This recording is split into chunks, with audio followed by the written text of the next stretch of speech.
Bienvenida y bienvenido a un nuevo episodio de Páginas Somnolentas, el podcast donde las palabras se deslizan suavemente hasta el borde de tus sueños. Aquí, entre susurros y relatos, te acompaño en ese tránsito delicado entre la vigilia y el descanso. Hoy viajaremos, pero lo haremos sin prisa.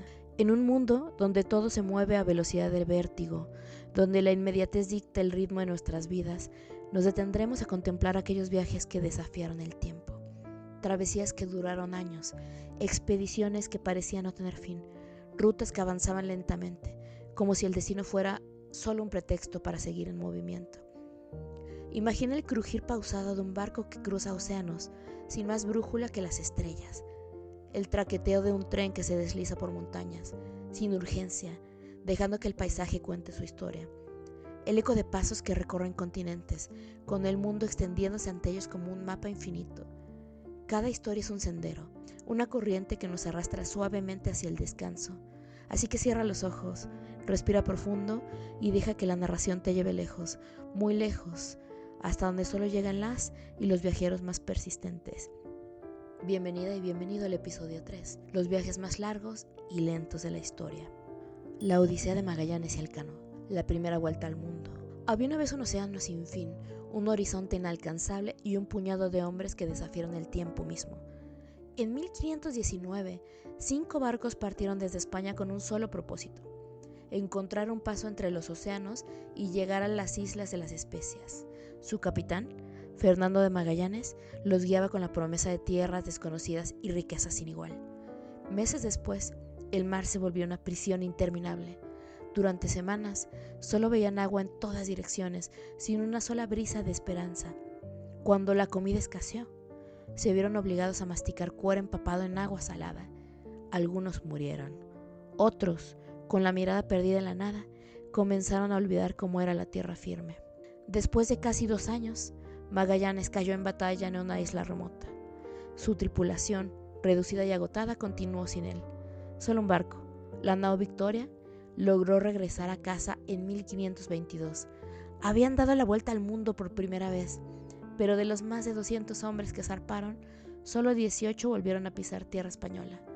La hazaña quedó grabada en la historia, pero también en los sueños de los marineros, que jamás pudieron olvidar el susurro infinito del mar. La deriva infinita, el naufragio de José Salvador Alvarenga. Imagínate flotando en la inmensidad del océano. No hay tierra a la vista, solo agua y cielo. Y el sonido del oleaje, rítmico, monótono, eterno. Así pasó 438 días José Salvador Alvarenga, un pescador que partió de México en 2012 sin imaginar que el mar lo reclamaría como suyo. Una tormenta inesperada rompió el motor de su pequeño bote y lo arrastró mar adentro, muy lejos de cualquier costa. Los días se volvieron semanas, las semanas meses. Sin provisiones, aprendió a atrapar peces con las manos y a beber agua de lluvia. A veces, el sol abrasador le hacía creer que estaba soñando, que en cualquier momento despertaría en su cama con el rumor del océano muy lejos de él. Pero la marea seguía llevándolo a ninguna parte, hasta que un día, después de más de un año perdido, vio tierra. Era un atolón remoto en las Islas Marshall. Sus pies tocaron la arena por primera vez en más de 14 meses.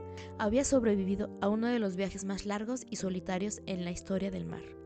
Dicen que, después de aquello, cada vez que cerraba los ojos, aún escuchaba las olas llamándolo de nuevo. El barco fantasma, la historia del SS Beichimo. Los barcos están hechos para navegar, para surcar los mares con destino y propósito, pero algunos están hechos para perderse. En 1931, el SS Beichimo, un barco mercante, quedó atrapado en el hielo del Ártico durante una tormenta.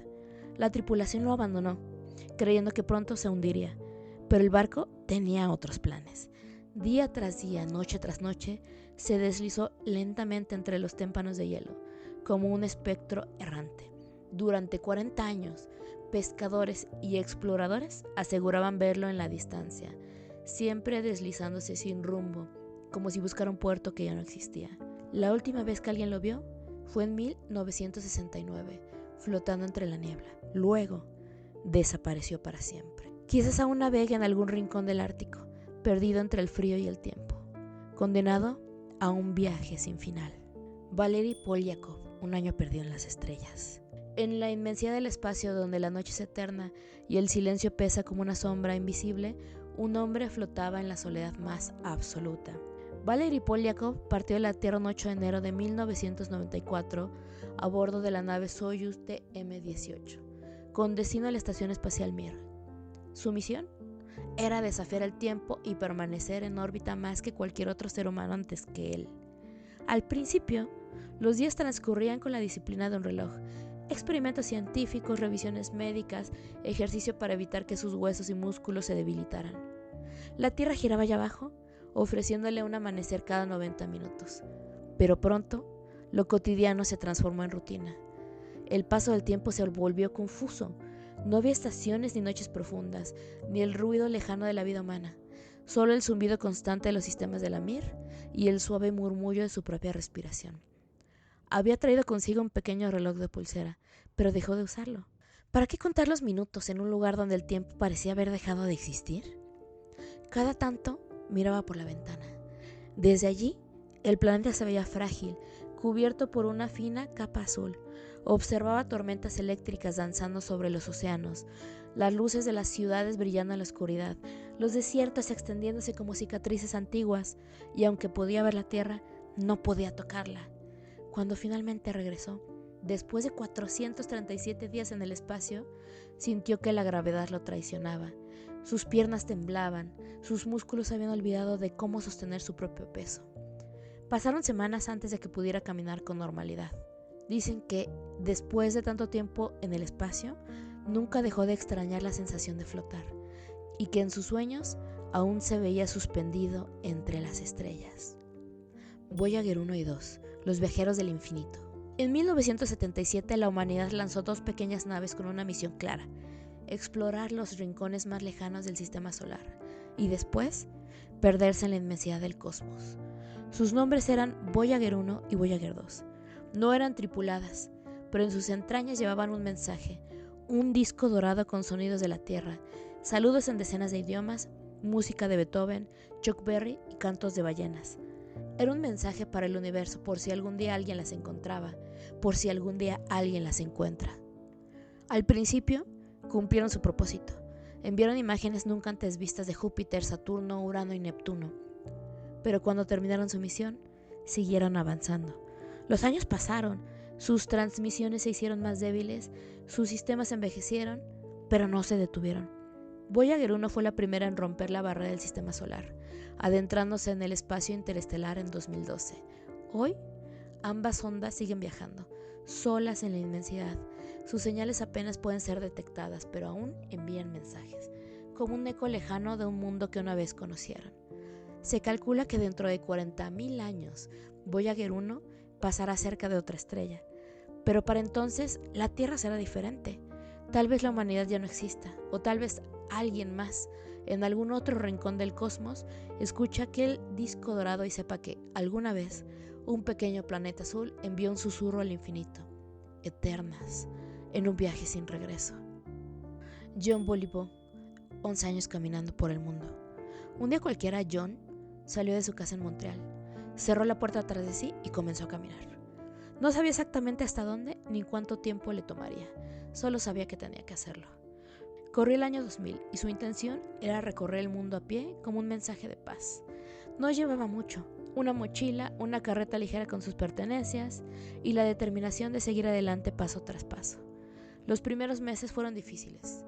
Atravesó Canadá en silencio y con el peso de la incertidumbre sobre los hombros. Pero al llegar a Estados Unidos algo cambió. La gente comenzó a notar su viaje, a preguntarle a dónde iba, a invitarla a sus casas. Y así siguió, cruzando países y continentes: México, Brasil, Sudáfrica, India, China, Australia. Caminaba bajo el sol abrasador y la lluvia torrencial, por carreteras polvorientas y senderos olvidados. Conoció a personas de todos los rincones del planeta. Durmió en casas de extraños, en templos y en refugios improvisados. El tiempo dejó de tener sentido. No había prisa, solo la certeza de que cada día debía seguir avanzando. Pasaron 5 años, luego 10. Finalmente, después de 11 años, John puso un pie de regreso en Montreal. Había recorrido 75,000 kilómetros y visitado 64 países. Al ver su hogar, sintió que había cambiado, pero más que él, lo que había cambiado era su forma de ver el mundo. A veces, aún sentía la necesidad de seguir caminando, como si sus pies ya no supieran detenerse, como si el camino nunca terminara del todo. Fiona Campbell, 10 años atravesando el mundo a pie. El viento helado golpeaba su rostro cuando dio su primer paso en lo que se convertiría en un viaje imposible. Fiona Campbell tenía 16 años cuando decidió emprender una caminata que la llevaría a recorrer el mundo entero. Era joven, impaciente y llena de energía. No sabía lo que encontraría en el camino, solo que quería desafiar los límites de lo posible. Su primer tramo la llevó por Europa.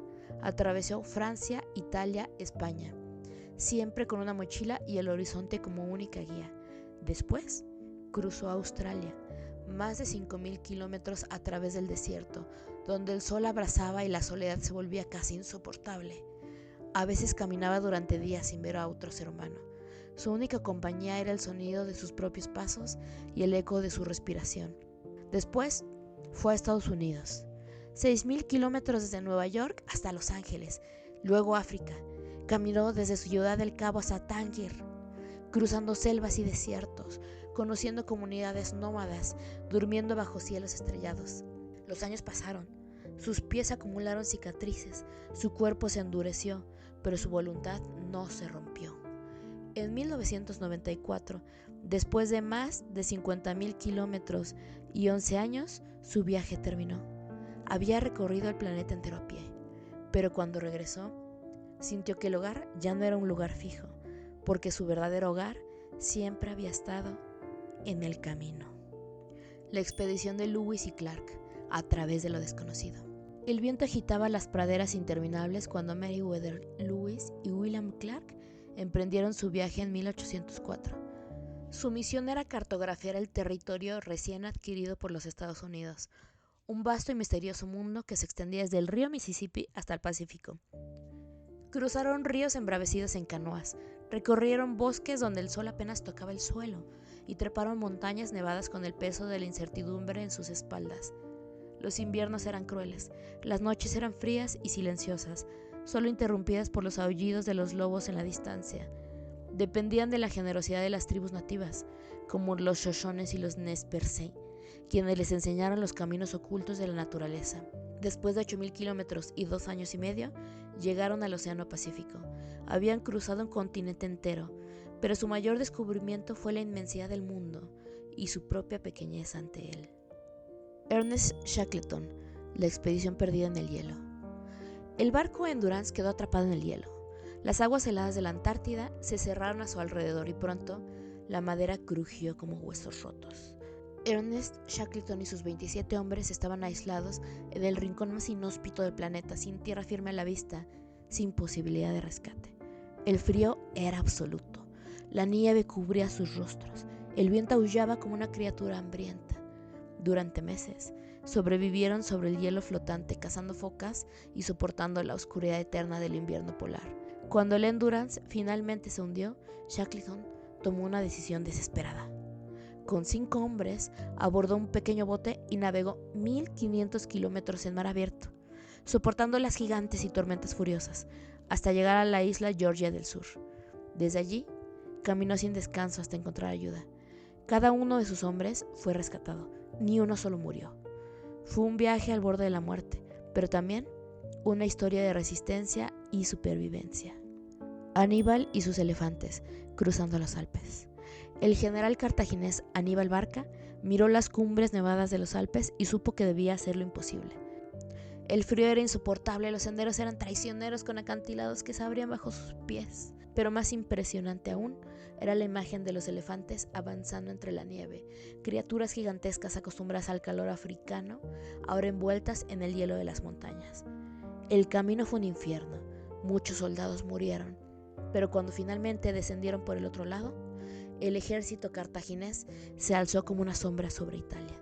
Fue una de las marchas militares más audaces de la historia, una prueba de que ni siquiera la naturaleza podía detener la voluntad humana. Y pues bien, ahora las rutas se desvanecen en la niebla, los pasos se hacen cada vez más ligeros y los viajeros, al final de la travesía, encuentran un descanso merecido. Esta noche hemos caminado entre dunas infinitas, cruzado océanos y atravesado montañas nevadas. Hemos seguido los pasos de exploradores, soñadores y aventureros y aventureras que con cada jornada nos recuerdan que la verdadera esencia del viaje no está en el destino, sino en el camino mismo. Ahora es momento de detenernos, dejar que el cuerpo descanse y que la mente, como una barca en aguas tranquilas, se deje mecer por el sueño. Gracias por acompañarme en este recorrido. Nos escuchamos en la próxima historia, en la próxima noche, en la próxima página somnolienta.